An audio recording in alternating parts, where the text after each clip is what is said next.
L'innocence, techniquement parlant, existe-t-elle?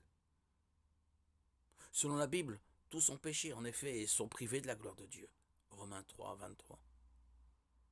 Par conséquent, nous pouvons affirmer que personne n'est innocent, dans le sens d'être sans péché. Nous sommes tous nés avec une nature pécheresse héritée d'Adam.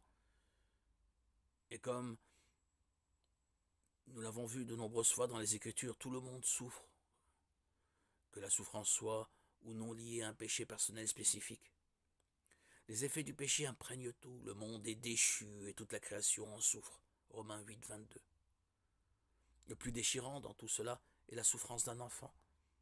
Les enfants sont aussi proches de l'innocence que nous ne l'avons jamais vu dans ce monde, et leur souffrance est vraiment tragique. Parfois des enfants innocents souffrent à cause du péché des autres. Négligence, abus, conduite en état d'ébriété. Dans ces cas, nous pouvons certainement dire que la souffrance est le résultat d'un péché personnel, mais pas le leur. Et nous en déduisons que notre péché affecte toujours les autres autour de nous.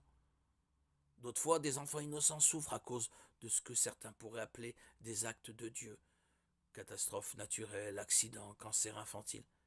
Même dans ces cas, nous pouvons dire que la souffrance est le résultat du péché. En général parce que nous vivons dans un monde pécheur.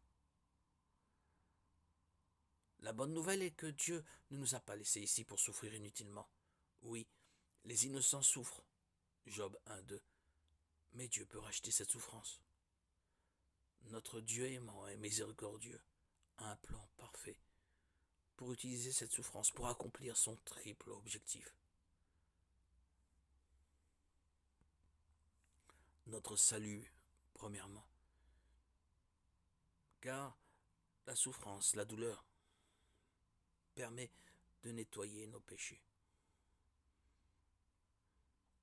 L'objectif est d'annoncer aussi la bonne nouvelle par notre guérison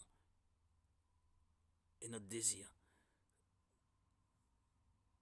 de revenir à Dieu, la repentance.